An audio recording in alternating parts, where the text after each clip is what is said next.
l'onglet séances, nous allons cette fois s'attarder sur les séances. Alors, de la même manière que tout à l'heure, vous allez pouvoir trier les séances par ordre alphabétique, ordre inverse, que ce soit en fonction du nom du sport ou des thèmes. Vous avez aussi la possibilité de les trier par type de sport, par thème aussi. Et puis, vous pouvez bien sûr utiliser la barre de recherche pour retrouver vos séances. Par expérience, nous vous conseillons plutôt de bien détailler le nom de vos séances pour les retrouver de manière facile. Nous avons des coachs qui de temps en temps vont renommer leurs séances en fonction du nom du sportif et de la date du jour. Dans ce cas-là, vous pourrez rarement réutiliser vos séances et vous allez perdre du temps à l'utilisation. Nous allons maintenant créer donc une nouvelle séance en cliquant sur le bouton « Ajouter ». Vous allez pouvoir nommer votre séance. Donc, je vous rappelle qu'il est important de bien nommer vos séances, de les détailler pour que vous puissiez réutiliser facilement vos séances sans avoir à systématiquement à les ouvrir. Nous allons ajouter un thème à la séance, qui n'est pas obligatoire, éventuellement aussi un sport. Je peux ajouter un commentaire de séance, par exemple hydratez-vous. Je peux mettre aussi un fichier PDF si vous avez des informations complémentaires que vous voulez fournir dans votre séance. Et enfin, vous pouvez aussi intégrer des audios MP3. Nous travaillons de plus en plus avec des préparateurs mentaux et vous pouvez ainsi intégrer des petits scripts audio pour un travail de pleine conscience, de sophrologie ou encore de relaxation. Si on s'attarde sur la droite, ici vous avez l'ensemble des exercices liés à votre bibliothèque. Vous allez pouvoir bien sûr les trier par catégorie. Okay. Vous pouvez bien sûr les rechercher par nom. Et puis, vous allez aussi pouvoir ajouter des exercices si vous voulez. Donc, pour cela, vous allez pouvoir cliquer sur « Ajouter ». Je vais sélectionner la catégorie de mon exercice, le nom. Soit c'est une image, j'ajoute l'image. Soit c'est une vidéo, j'ajoute le lien vidéo. Ici, vous pouvez les ajouter uniquement un par un. Alors, tout à l'heure, dans la bibliothèque d'exercices, vous pouvez en ajouter plusieurs en même temps. Autre point important concernant les exercices, vous pouvez bien sûr, ici, hop, prévisualiser vos exercices, si c'est nécessaire. Et puis, autre point important, vous allez pouvoir bien sûr renommer vos exercices. Donc là, le squat, on va appeler demi-squat test, et puis je vais mettre un commentaire.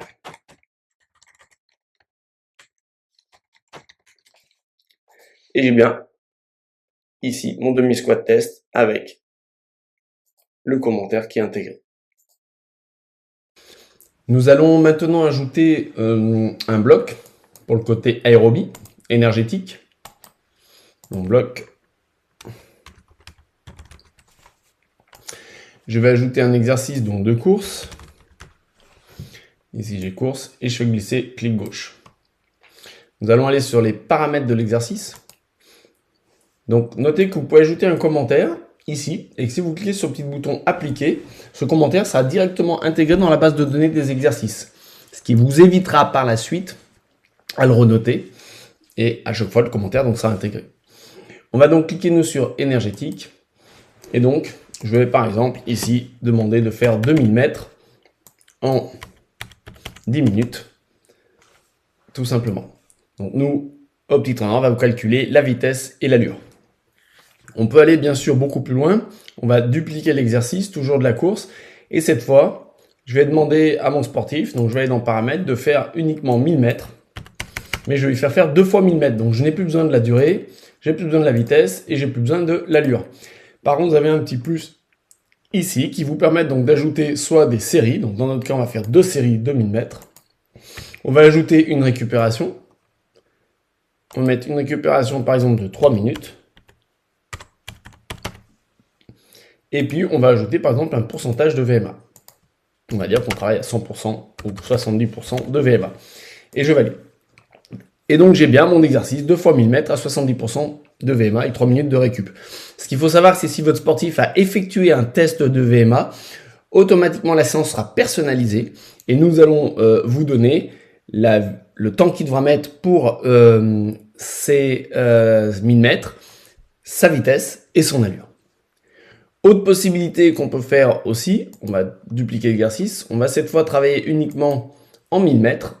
Donc je supprime la série, je supprime le pourcentage de VMA et la récup. Chose importante quand même qu'il faut vous montrer, c'est que vous avez sur OptiTrainer une personnalisation automatique, on l'a dit, en fonction du pourcentage de VMA, mais aussi en pourcentage en fonction de la VMA ascensionnelle, donc on vous donnera la vitesse ascensionnelle dénivelée que le sportif devra faire, aussi en fonction du pourcentage de FTP, si votre sportif a fait un test de FTP, un test de VMA, de PMA, pardon, s'il a fait un test de PMA sur vélo, on vous donnera par conséquent la puissance, et ensuite votre sportif va pouvoir aussi travailler en fonction des zones cibles pour tout ce qui est les zones de fréquence cardiaque. Donc il y a 3 possibilités sur OptiTrainer, les zones cibles, zones d'intensité et les zones FC. Donc zone FC, tout simplement, c'est de manière arbitraire, vous avez dit, bah tiens, moi je veux qu'ils sont entre 110 et 125. Les zones cibles, vous avez sélectionné ce qu'on retrouve dans la littérature, par exemple en endurance fondamentale, et les zones d'intensité selon Fred Grapp, par exemple la zone I5. Autre chose que je ne vous ai pas fait voir, c'est que vous avez la possibilité de cliquer sur natation, et dans ce cas-là, vous retrouvez la VMA natation, vitesse natation, et on vous donnera toutes vos allures, évidemment, en fonction du test VMA effectué, tout simplement.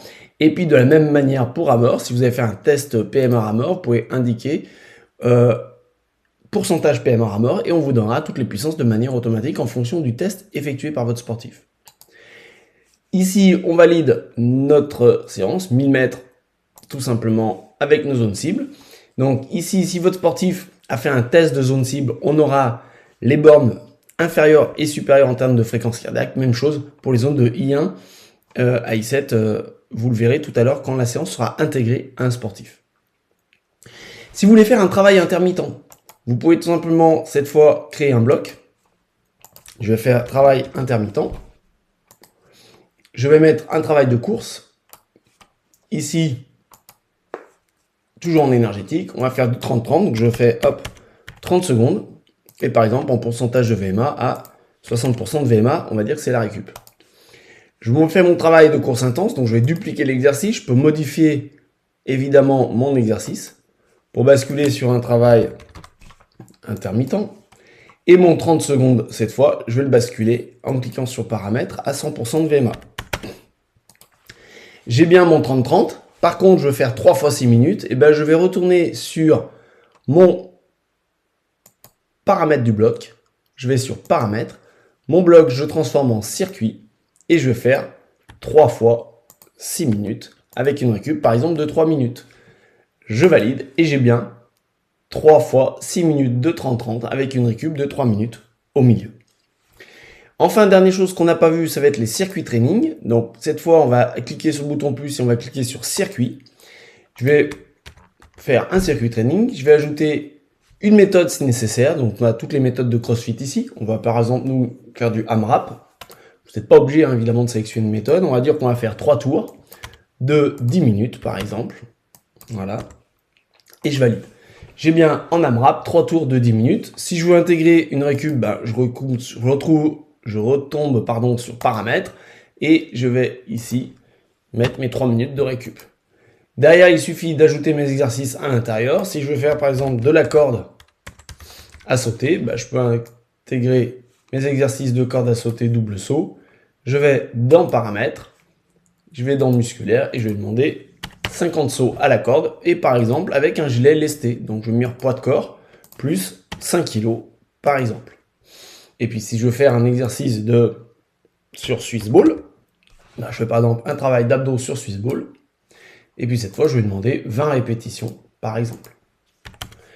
Voilà, vous avez compris un petit peu le système. J'ai ma séance donc qui est finie et je vais pouvoir tout simplement la valider. Ce qu'il faut savoir et ce qui est important sur OptiTrainer, c'est que ces séances, bien sûr, vous allez pouvoir l'imprimer. Vous avez quelque chose de relativement propre qui sort à imprimer pour vos sportifs. Autre possibilité aussi, vous pouvez bien sûr la modifier à n'importe quel moment et vous allez pouvoir la dupliquer. Donc ça, c'est intéressant, puisque cette séance, quand vous allez la dupliquer, j'ai une nouvelle séance qui s'appelle 0 test, 0 copie. Je vais la modifier. Je vais modifier le nom pour l'appeler cette fois 1 et 1.